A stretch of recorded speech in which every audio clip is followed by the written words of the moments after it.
Anteriormente, Kazuya foi mortalmente ferido ao tentar proteger algumas garotas de um ladrão armado. Ele acorda e se encontra reencarnado em um mundo de fantasia como Caim, que pertence a uma família nobre. Ele mantém suas memórias de sua vida passada, então sua família o vê como um gênio aos 5 anos de idade. Ele passa pelo batismo ritual obrigatório. Os deuses lhe dão todas as suas bênçãos e maximizam todas as estatísticas.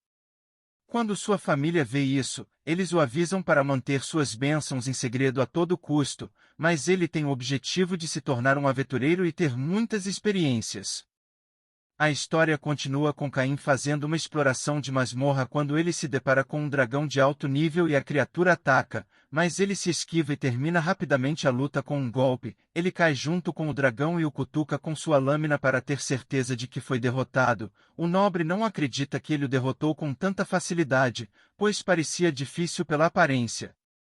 Ele guarda sua lâmina em sua caixa de itens antes de verificar suas estatísticas. Ele a abre e começa a entrar em pânico porque ele subiu de nível demais. Sua magia é superior a 80 milhões de pontos. Ele também recebeu o apelido inimigo de todos os monstros e matador de dragões como resultado de sua caçada. 2 anos se passaram após este evento. Caim agora tem 10 anos. De acordo com os costumes do país, ele deve ir para a capital real para fazer sua estreia.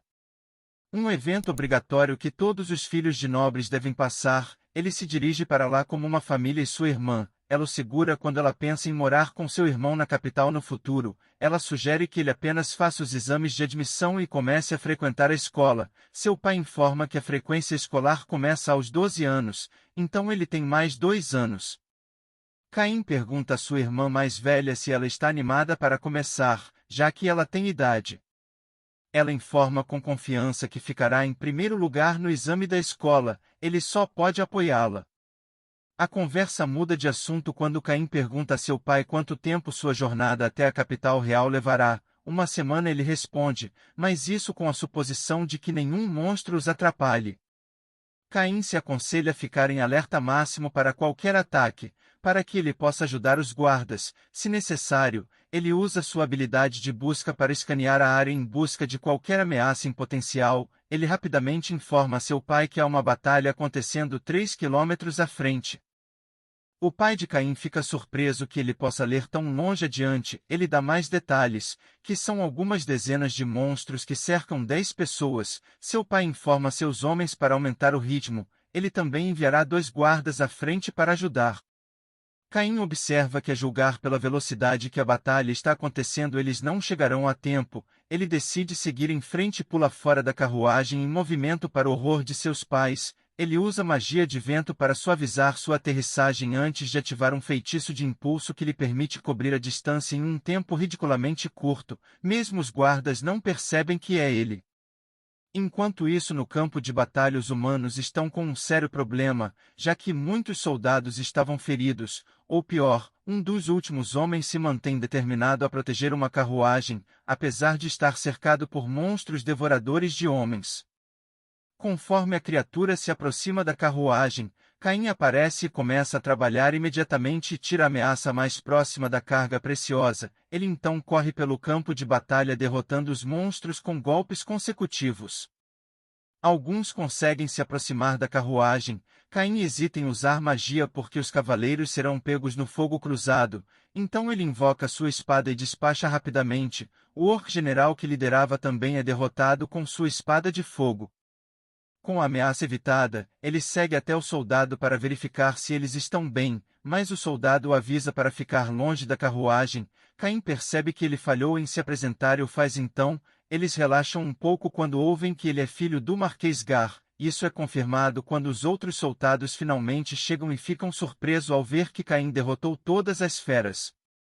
O guarda desmaia devido a seus ferimentos. Caim corre e usa um feitiço de cura de alto nível para restaurar a saúde de todos os soldados feridos no campo de batalha. Simultaneamente, ele usa sua caixa de itens para armazenar os corpos daqueles que não sobreviveram. O pai também chega logo depois e anuncia sua intenção de ajudar, mas ele também percebe que tudo foi resolvido e pede que o informem sobre a situação. Sua atenção é atraída quando ele percebe o brasão na carruagem. Quando a porta se abre, ele suspira e mostra respeito, assim como seu filho. Gar revela que as jovens diante dele são a princesa Celestia e a senhorita Silk, que é filha do duque. Ele expressa seu alívio pelas meninas estarem seguras, elas o reconhecem e agradecem por ter vindo. Gar avisa que as meninas são tímidas para falar com Caim sem uma apresentação formal, então ele pede a seu filho que diga seu nome. Celestia desmaia de todo o estresse. Caim se oferece para acalmar sua mente usando magia. Parece que ele tem uma resposta para quase tudo. Ele lança um feitiço relaxante que remove todos os fardos dos corações das garotas, fazendo-as se sentirem mais leves. Agora que se sentem melhor, elas expressam seus interesses em Caim. Quando elas se apresentam e agradecem pela defesa, elas informam que viram sua excelente atuação pela janela da carruagem. O rapaz fica impressionado quando as duas senhoras começam a brigar por ele. Elas perguntam o que o traz até o meio do nada. Ele diz a elas que está a caminho da capital real para a sua estreia. Elas revelam que também estão a caminho de lá. Elas imploram para que ele viaje com elas enquanto arrastam para a carruagem. Ele chama seu pai, que apenas observa confuso. As carruagens começam a se mover juntas enquanto Caim se senta entre as garotas para fazê-las se sentirem mais seguras. Ele observa que é um pouco apertado quando elas se sentam perto dele, então ele tenta se mudar para um assento diferente. Mas elas não permitem e as meninas continuem lutando por sua atenção, pois agora querem que ele as trate pelo primeiro nome. Ele fica hesitante inicialmente e até se esforça para dizer, mas com algum treinamento elas o fazem cumprir suas ordens. Sua interação é interrompida por um dos guardas que lhes diz que eles estão se aproximando da cidade. Então eles devem se preparar para desembarcar. Caim acha que é um desastre quando descobre que os guardas viram a interação deles. Depois de um tempo eles chegam em seus alojamentos e Caim se desculpa esperando vê-las novamente na manhã seguinte. As meninas queriam passar a noite com ele. Elas dizem que ainda estão abaladas e o querem por perto para segurança extra. Seu pai ouve e implora para que reconsidere, já que é um pouco inapropriado para eles dividirem um quarto. As meninas repetem que estão extremamente traumatizadas e temem que o monstro possa atacar novamente durante a noite. As garotas não querem aceitar um não como resposta, já que Caim é o mais forte entre todos eles, e o querem como protetor delas. Ele não tem outra opção a não ser concordar, embora ele queira que o quarto seja grande, com o espaço de sua cama muito longe das dela. Como um verdadeiro galanteador que ele é, seu pai o avisa para que tenha cuidado e lembre-se de quem ele representa. Ao anoitecer, Caim entra no quarto. Ele fica um pouco desapontado porque as camas estão tão próximas. As meninas o fazem pegar a cama do meio e aproxima-as delas fazendo uma gigante. Elas afirmam que estão com medo, então assim elas podem chegar mais perto dele e funciona. Já se passaram vários dias desde a primeira noite. Caim não conseguiu dormir porque estava muito nervoso para relaxar. Isso transparece em seu rosto, pois ele está com bolsas gigantes sob os olhos. Depois de alguns dias eles finalmente chegam à capital real. Ele fica animado ao ver o palácio real e quando eles saem da carruagem são recebidos pelo vice-capitão Gazar, que expressa sua mais profunda gratidão a Caim por salvar as meninas e alguns de seus homens. Ele já estava informado de seus feitos e está impressionado. Caim usa isso como uma oportunidade para remover aqueles que não sobreviveram da caixa de itens para que suas famílias possam se despedir devidamente. O vice-capitão agradece em nome de todas as famílias. Caim só quer que todos saibam a bravura que eles demonstraram diante de 50 orcs. Ele promete garantir que não apenas as famílias, mas seus companheiros cavaleiros ouvirão o conto. Com o assunto resolvido, Caim se prepara para partir, mas o vice-capitão o segura e avisa que ele tem uma audiência com o rei. Isso choca porque ele acabou de chegar à capital há pouco tempo. Gazardo leva ao salão do rei, onde os nobres já se alinham na área. Ele se dirige ao rei e mostra respeito antes de ser instruído a levantar a cabeça. O duque começa a narrar a terrível situação em que Silk e Celestia se encontravam e como Caim derrotou sozinho todos os orcs, incluindo o orc general. Nobres começaram a murmurar entre si até que eles fossem instruídos a ficar em silêncio. Alguns dos nobres deram um passo à frente em descrença de que uma criança foi capaz de tal feito. O duque anuncia que a coroa deseja recompensá-lo antes de passar a palavra ao rei. Ele começa comentando seu excelente trabalho, pois tem a certeza de que se não estivesse lá as garotas não teriam sobrevivido. Com isso em mente, ele dá a Caim o título de barão. Ele também receberá 10 moedas de platina e uma mansão própria. Os outros nobres não podem acreditar que uma criança de 10 anos recebeu um título de nobreza.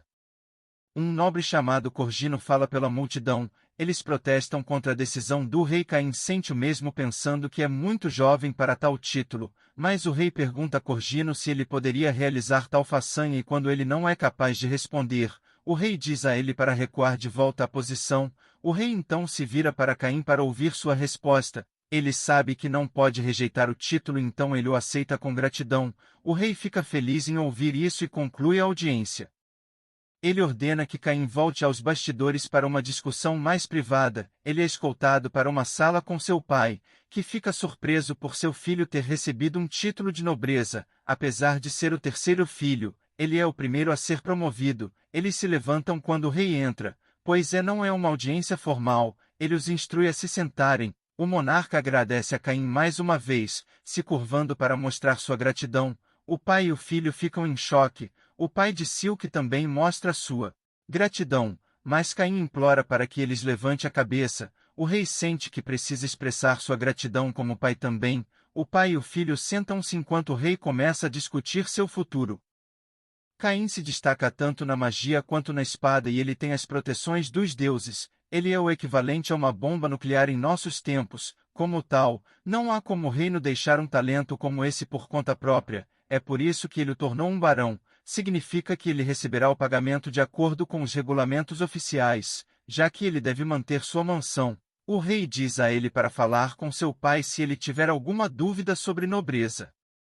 Ele também expressa seu desejo de que ele tome a mão de Celestia em casamento. O duque também quer o mesmo para Silque. Isso surpreende Caim, mas deixa as meninas felizes. O rei explica que eles ficaram noivos até atingirem a idade adulta e depois se casaram. Eles tentam fazer com que ele assuma a responsabilidade, pois as meninas já manifestaram interesse, mas é revelado que esse discurso fazia parte de seu plano para deixar Caim perto do reino.